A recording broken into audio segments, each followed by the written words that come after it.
Starmer getting called, I mean, I'm going to have to use the word here, forgive me, Father, for the profanity. This is 7,000 England fans calling Keir Starmer.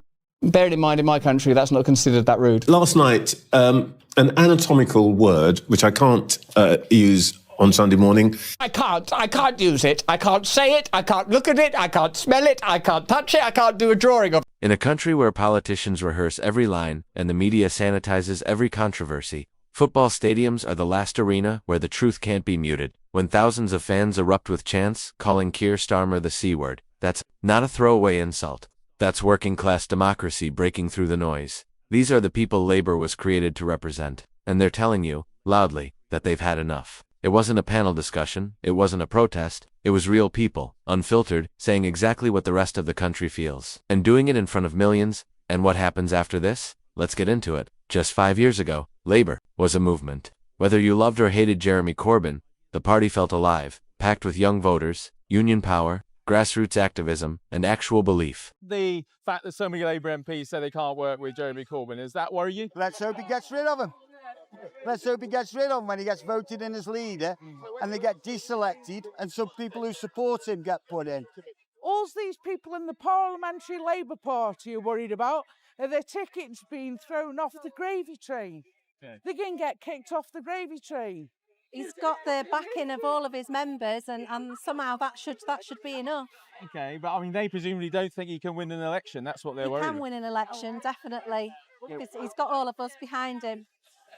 Keir Starmer walked in with promises of unity and reform. Instead, he carried out a corporate coup. He turned a People's Party into a PR machine. The fans who chanted the C word aren't just mocking him, they're mourning a betrayal. I beg you, Keir Starmer, if you think that an £18 million penthouse is necessary for your child to complete his GCSEs while you're campaigning, why do you not think it's necessary for disabled people to have up to £761 or so to focus on surviving, paying their access needs, paying for mobility aid? Do you think that disabled people don't deserve the bare fucking minimum to be able to pay their living costs in a country that is despicably ableist? Starmer didn't just break promises, he broke faith.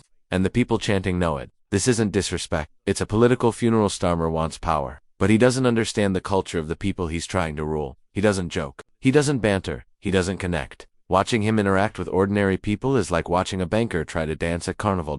It's stiff, awkward, and painful. He speaks like he's addressing a boardroom, not a pub. I'd like to take you down to the pub, but of course you're going to close them early. I'd like to take you down to the pub, but of course you're going to close them early. This is nonsense. You told us on July the 4th you would tread lightly. We're going to have junk advert bans. I won't be able to smoke outside Twickenham. I know you don't, but you won't be able to smoke outside the Arsenal. And I can't even take you down the pub, or we have to leave early. So this is not government policy. I'm glad that you are the first to get this from me. This is not government policy. Right. We are not going to do it. We are not going to do it. And he still pretends he is like normal people. So when football fans chant the C word, they're not just being rude. They're saying, you don't belong here. Stop acting like you do. You can't fake RELATABILITY.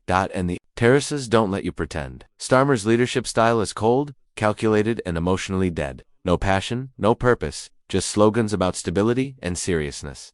But voters aren't algorithms. They want fire. They want conviction. They want a leader who feels something. Starmer's Labour doesn't inspire, it numbs. And in that vacuum, anger rises.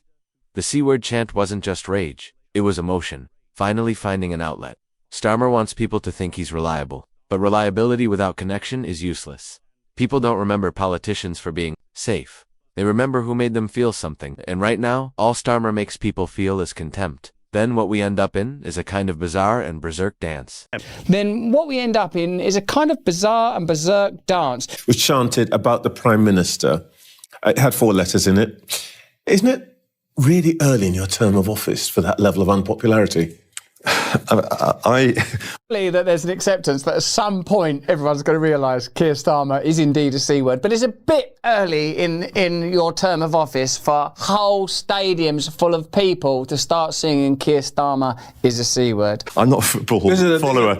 I only watch when the Brighton and Hove Albion are playing, and I don't think the fans of Brighton would use such words against about Keir. It's football. It's football chanting. It's part of the. Is it not part of the spirit of the game? Spirit of the game. It's really interesting and fascinating. I spent some time in the UK, and it's a divided country, like yours is too, I suppose, as evidenced by these riots. The UK is in serious and significant decline and disorientation. I don't think people even know where to direct their attention, let alone their optimism anymore. Before we continue further, tell us, are you enjoying the video? If yes, please like and share the video and subscribe to our channel for more exclusive videos on the groundbreaking changes happening in British politics.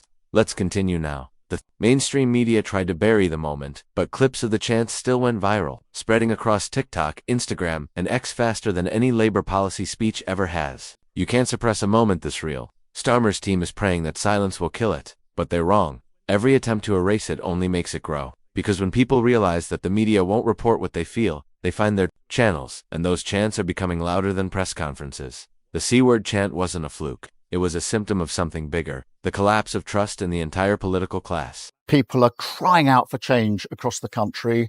They think that the Tories have failed. They can see that most things are broken. They look at the Labour Party and see a changed party. And last night, people who hadn't voted Labour before went out and voted Labour. So I'm very pleased with both of those results. But there is more work to do. There's a long way to... But there is more work to do. There's a long way to go. People look at Starmer and see someone who says one thing, then does another. Someone who makes promises, then blames circumstances when he breaks them. Someone who claims to fight for workers while backing anti-strike laws. People aren't stupid. They've clocked it. And they're done pretending. This isn't left versus right anymore. It's authenticity versus fakery. And Starmer's in a losing camp. Right now, the C-word chant is on social media and in stadiums. But what happens if it breaks out during a live debate? Starmer is comfortable behind teleprompters and controlled interviews. But he's never faced raw, unscripted backlash in real time. And when it comes, he won't be ready. His team's whole strategy is to dodge confrontation. But chants don't ask for appointments. And the voters he's spent years ignoring might just return the favor. Publicly, loudly, and without a script. Thank you, Contempt. True democracy is citizen-led. Politics needs an update. We demand a people's house. We demand a people's house. We are in crisis. We are in crisis. Our whole future. Deafening.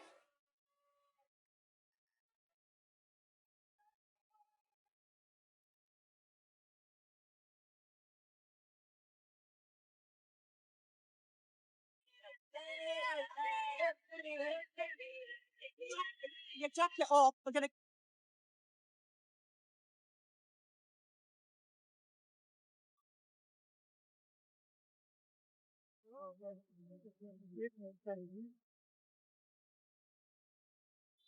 Thank you, conference. Thank you. Thank you, conference.